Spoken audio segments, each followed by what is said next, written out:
Conceive, believe, achieve. This is former UFC middleweight champion of the world, Michael Bisping. Paddy the Baddy here. You're listening to Combat Sports UK. And you're watching Combat Sports UK. Hi everybody, welcome back to Combat Sports UK. And today we're joined by OKTAGON Challenges Team Ireland, Denis the Menace Frimpong. Denis, how are you, brother? Thanks for jumping on. I'm good, mate. Been a bit of a long day, but yeah, can't complain. Living the dream, living the life I wanted to live. So no days too much of a stress. Incredible, man. So yeah, talking about living the dream, how did OKTAGON Challenge come about for you? What was the process of kind of getting onto the show? How did that all come about? To be honest, as far as I knew, like they'd been looking at people from around the UK for a while before this. They knew that what they were going to do. Obviously, my manager, Sidney Deans, he said that they were interested. OKTAGON actually came to Manchester top team as well to look for people. So they actually auditioned me and another guy from my gym, Callum Connor, who actually fought at amateurs, but we're teammates now. He decided not to go for it. I decided I would go for it. And yeah, obviously went to the rehearsals and they liked what they saw. They liked what they heard. And the rest is history, yeah. The rest is history, yeah. So as we've seen kind of in the first 4 episodes now, you stood out in a couple of the challenges. The Castle Challenge, you were kind of throwing yourself around as a goalkeeper. The Rapids, Team Ireland picked up their first win on the challenges. How were the challenges part of it? How was that experience for you? Which one did you kind of enjoy the most? I'm not gonna lie, mate. I felt like the challenger were a bit biased, to be honest. I think like there was a bit of like there's a bit of bias involved with it because obviously England won the first 3 challenges, but one of them was to do with like building up basically giant Lego. Yeah. Shooting forward. One of them was an art challenge, which they obviously would have known before the series that Jake was an art university student. You know what I mean?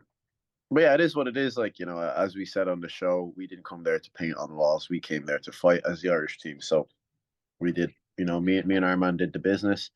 I think Matt, even though he lost, put up a good showing of himself against supposedly one of the best guys to come out of England at the moment. So, it is what it is. Aaron had a good fight as well, to be fair. There was points I think he could have finished Bo. Just little adjustments. It was his first time in the Pro Gloves. It wasn't Bo's first time in the Pro Gloves. Bo's been doing this for years, by the way. Bo Gavin was a dark horse on Team England. I didn't understand how long he's been training MMA. He's like 26, and I think he made his amateur debut like 12 years ago. Wow. So he was a dark horse on that team. But yeah, as I say, we came there to fight. We didn't come there to paint on walls. We didn't come there to change tires. We came there to fight. That's what I do. You know what I mean? I'm a professional MMA fighter. I'm not a professional fucking tire changer or whatever. So. No, too right. And one thing that's also come out of the show is you're a bit of the professional entertainer. I would definitely throw that category under your hat, so to speak. You, I think it was episode 3 or 4, where you quoted kind of saying you're embracing that heel role. Is that something? Did you intend to go in embracing the heel role? Did it evolve over the time you were shooting? How did that process go about? I'm a heel anyway. Regardless, I'm a heel anyway in most fights I'm in. Obviously I grew up watching WWE, the Attitude Era, The Rock, Stone Cold, all these kind of guys, and a lot of these guys started off as heels, but people grow to love them as the heel, and it's the same thing with Chael Sonnen, the same thing with Conor McGregor. I think even Colby, if Colby goes and wins the belt now and defends it 8 times, people will have to just understand, okay, I don't like what he says, but he's fucking good. Do you know what I mean?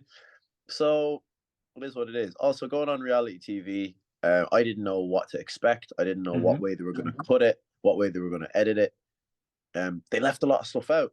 You know what I mean? So if I had to try to be the good guy, but then done half and half, then they could have cut it anyway to make me out to be the bad guy. So I was like, right, okay, I'm just going to take it into my own hands and just be the heel all the time. Cameras, no cameras.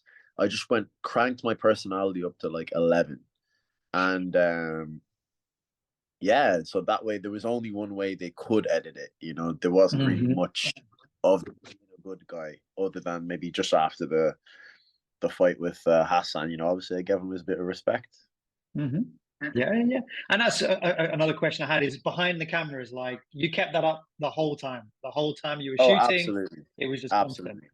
Absolutely. There was moments where, like, that I don't know. Obviously, I don't know if everyone's seen this. If you haven't seen it, there is going to be a bit of a spoiler for episode 1. If you haven't caught up on episode 1, mate, what are you doing with your life? Yeah. Well, yeah. So when just before we went to change the car tires, me and Hassan are going at each other, and you know, at some point we're going on camera, and the cameras are like, right, we have to stop now. We've got to get this challenge on the road. And then he kind of stops. And I kept going at him. And he's like, mate, chill. The cameras are gone now. Like, we don't have to keep this up. And I was like, you think I'm doing this for the cameras? I'm doing this to get in your head, mate. Do you know what I mean? Like, so, yeah, I was keeping up all the time. There was a lot of stuff done off camera that we just terrorized them just nonstop, to be honest. Like, you know what I mean? It reminded me something like 1975 to 1998 between Ireland and England, to be honest. Like, we were halfway to fucking setting fire to their rooms and all, you know what I mean? So, yeah, I mean the fireworks didn't quite work out, right? I mean, yeah, I got mean them right there. that didn't quite work out, but we ended up getting them with water balloons in the end, so it was all right. Yeah, it was a good decoy to get them in the other entrance, you know. Yeah, it all worked out. And did you guys kind of alternate the role of kind of chief prankster, or was it you were coming up with some of the other guys were? How did you rotate that, or was it just natural? I think most of the TV pranks I did come up with. Right. But there was a lot of like off-screen pranks that some of the other guys come up with that were, I would say, a bit more grim, like a bit more like grisly. Do you know what I mean? Like, I was like, that's not really TV worthy, but it's just kind of horrible. Do you know what I mean? I won't go into too much detail about any of them. All I'm going to say is one of them involved one of the Irish team's ass crack and a slice of bread. And that slice of bread was eaten. So wow. That's all I'm going to say about that one. The Irish lads know what I'm talking about. Yeah. But yeah, that was a wild one. I couldn't deal with it. It was mad. That was towards the end as well, so everyone was getting a bit like cabin feverish, and it was a bit mad. Like, it was getting a bit mad. No phones or nothing, so it was like everyone was fucking going nuts. Like, so yeah. Yeah, because you make like there's an obvious comparison between the show and Tough, and the big difference, I think anyway, is that in Octagon Challenge there's less of you, whereas in Tough there's obviously more, so people can bounce off each other. It doesn't get too enclosed. So you were talking about getting into their heads, that was the intention. Do you feel like you genuinely cracked some of the Team England guys with some of these pranks? Were they by the end of it really starting to crack? I mean, you saw Hassan kind of smashing the brush in episode. Again, there's parts they left out of that. Hassan damn near attacked the cameraman. Hassan tried to grab the camera out of the fella's hand and all. Like, it was mad. I don't know why they left that out. Octagon, sort your shit out. Whoever was editing that, you should have left that in, yeah. But yeah, he was losing the head. He was proper losing the head. He lost the head by the end of it. George, obviously, we saw what happened with George. Yeah, what can I even say about that? You know what I mean? You're a fucking grown man crying on TV because someone said something mean to you, like. Jake, obviously, he cried a little bit as well. Not as obvious bawling, but you could see he was crying. Bo cried, but we didn't. I don't think Bo cried as a result of anything we done. We didn't really. We actually kind of liked Bo. We tried to adopt Bo onto the Irish team. We gave him an Irish tracksuit and all. We said, "Here, Bo, you're basically Irish, mate. Come on." Yeah. You know what I mean? We actually liked Bo, but yeah. So before we jump into the fight, it was very, from the editing and also from what you've said just here, it was very clear that between you and Hassan there was it was going off before even the fight in episode 4. It was very, very clear that you two were lining up to fight each other. Was it him in particular that you thought, I'm going to have you? Like, there is going to be, I can get under your skin. Or was he just somebody you just thought, oh, he's easy pickings kind of in the house type thing? What led you to kind of go towards him? You know what? He was the most experienced guy on the team. Mm-hmm. He's 5-1 pro. He had the most followers, you know, Instagram following and stuff like that. Yep. I also felt like he was the only one that gave me shit back. You know, like from day one, I jabbed each of them. And he was the only one that responded with a hook. Verbally, of course, right? Yeah. So I said, I can have fun with you. I can draw you in. I can give you a little 1-2, let you think you can counter, shoot underneath, take you down, and then ground and pound you. Do you know what I mean? Yeah. Whereas the rest of them were just like, they weren't really reacting. They were just, they knew not to. Do you know what I mean? Like, they're all from the north, right? Hull, Liverpool. He's from London. I don't think he'd ever heard about me before. So I don't think he knew what the story was with me and how deep I was willing to go and how far I was willing to go and how it wouldn't be relenting. Like, I wouldn't let you off. It wouldn't just be, oh, we're going to go at each other a little bit on camera. It'd be like, oh, okay, we're going to go constantly now. And until you're sick of it, and I'm going to keep going, you know? So that was all it was. And then obviously it got to the point where I was like, we need to fight or else we're going to fight in this house. Do you know what I mean? Yeah. But yeah. And that was early on. That was early on as well. And one of the most savage parts for me, kind of as a viewer watching it, was when he's in the bedroom doing his weight cut. Brad Pickett's sitting with him, and I think Akon's sitting with him as well. And you walk in, happy as Larry. I can't hold myself thinking about it. You walk in happy as Larry with a bag of, I think it's jelly beans, and you just start at him with these jelly beans, and then you kind of get Brad to react to you as well. And Brad, off kind of in his one-to-one, says, "Yeah, I'm just sick of it at this point." Where at that point, were you kind of like, I've got you. This is in the bag. Hey, listen, Brad loves me, mate. Brad's a fan. Brad's a fan of mine. I believe he said in all his career, he's had a long career in MMA. He's been at press conferences with McGregor and all that. Sat beside him, I believe. And he said, I'm in the top 3 of worst wind-up merchants he's ever been around. So I took that as a compliment, you know.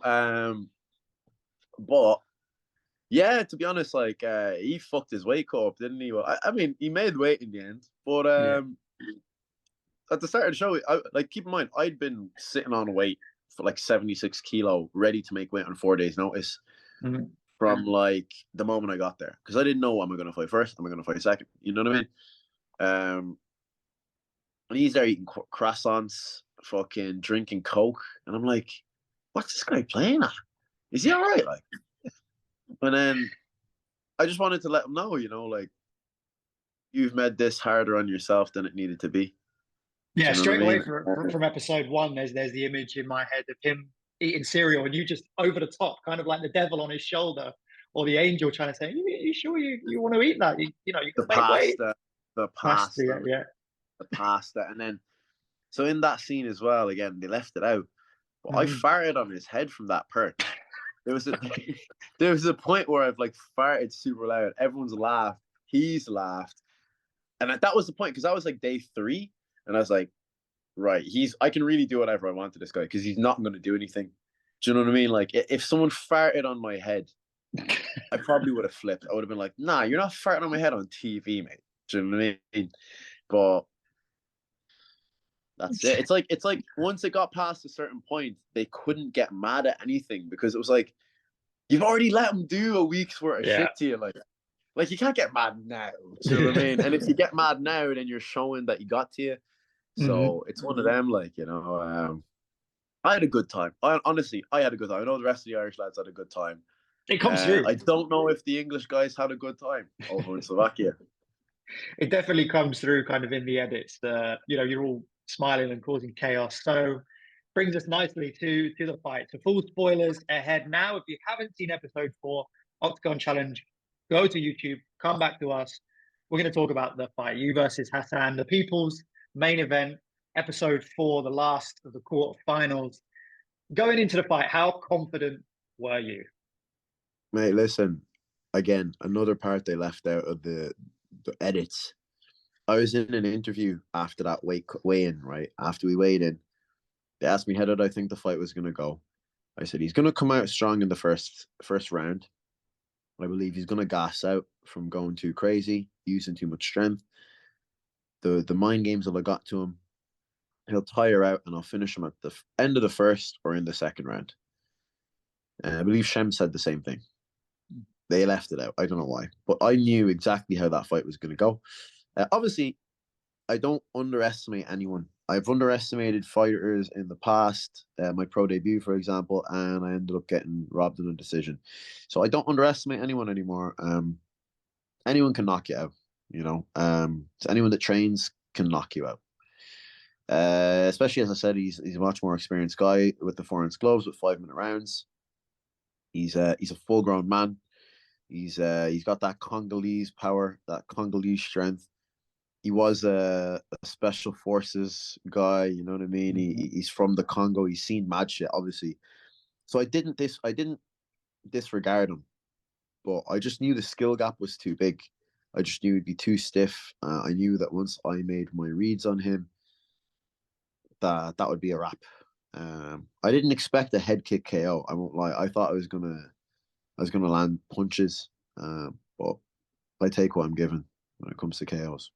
Yeah, and I think you've hit the nail on the head there in terms of getting your reads. The first round, watching it, felt very much to me like you were getting your reads. It looked like you took some shots. Whether you did or not, you're probably correct us now. But it looked like you took some shots, also gave some out. It was a really, for me, I think it's the best fight so far on the show in terms of excitement.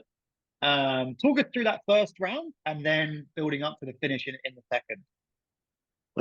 So obviously, as usual, I play a bit of antics in the cage. You know, I give them a little, oh, where'd that punch go? Where'd that kick go? You know, I was talking to him a bit in the cage as well. You couldn't really hear it.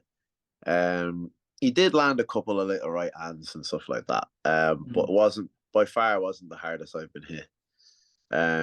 He did it hard though. But it was never any shots that I didn't see. So it was like it's shots you don't see that catch you.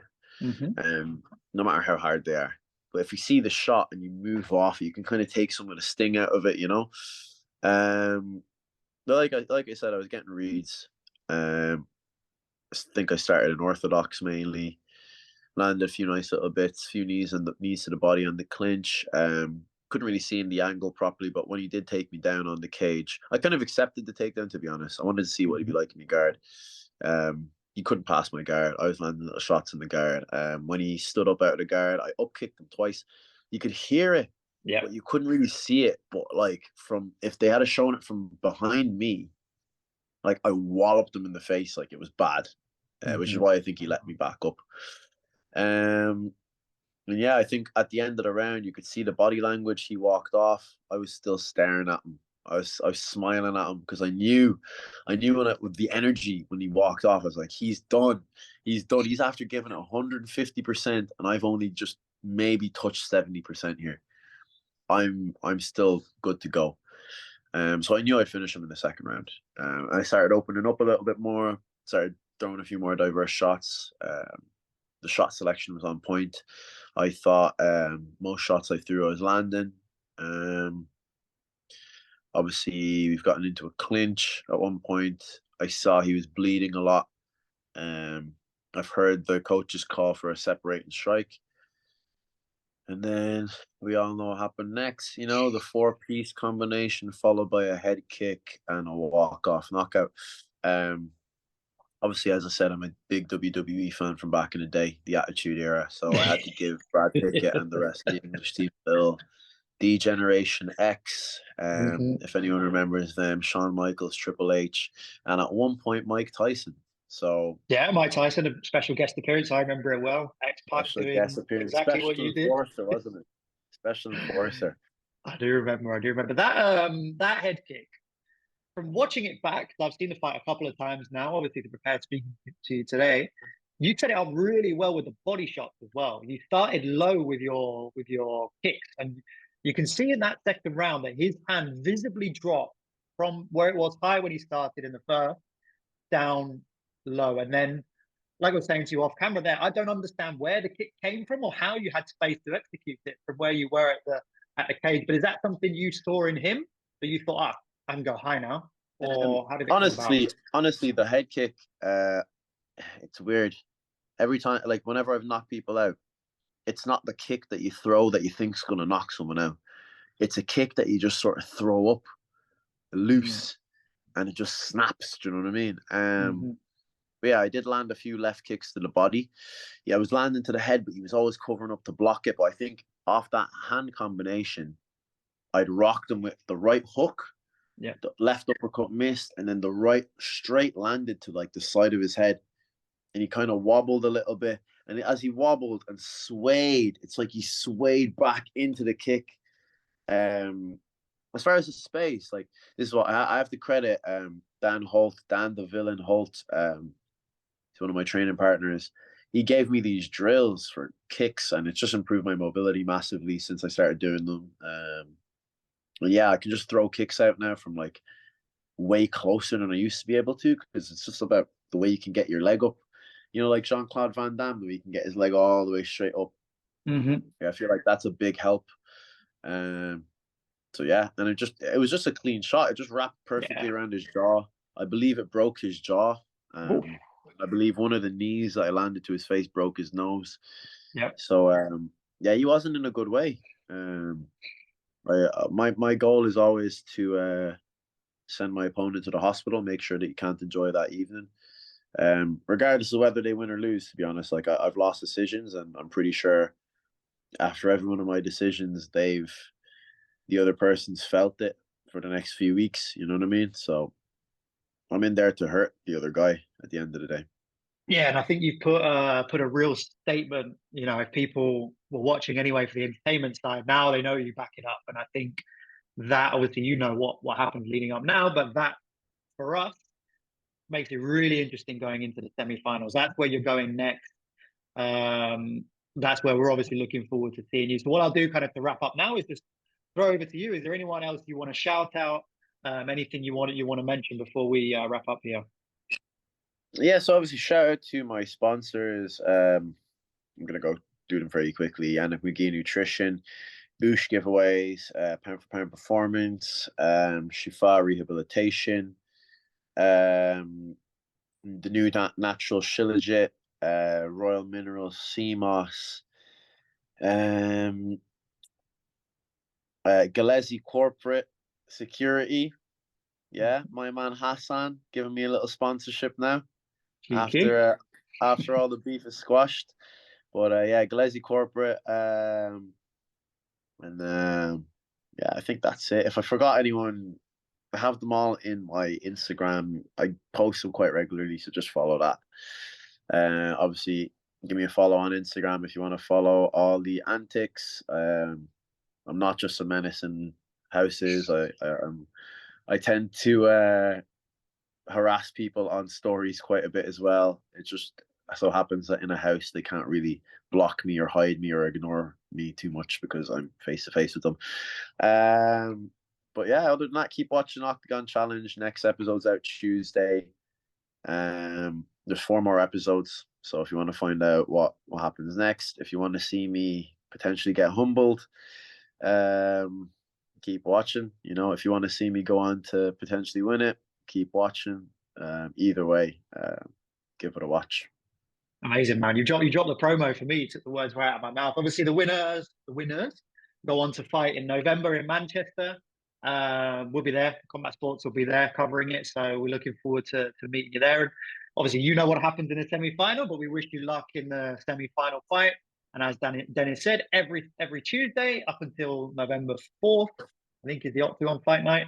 Octagon Challenge, Channel 4 in the UK, and then on YouTube everywhere else. So Denis Frimpong, it's been a pleasure. Thank you so much for your time, brother. Likewise, mate. Appreciate it.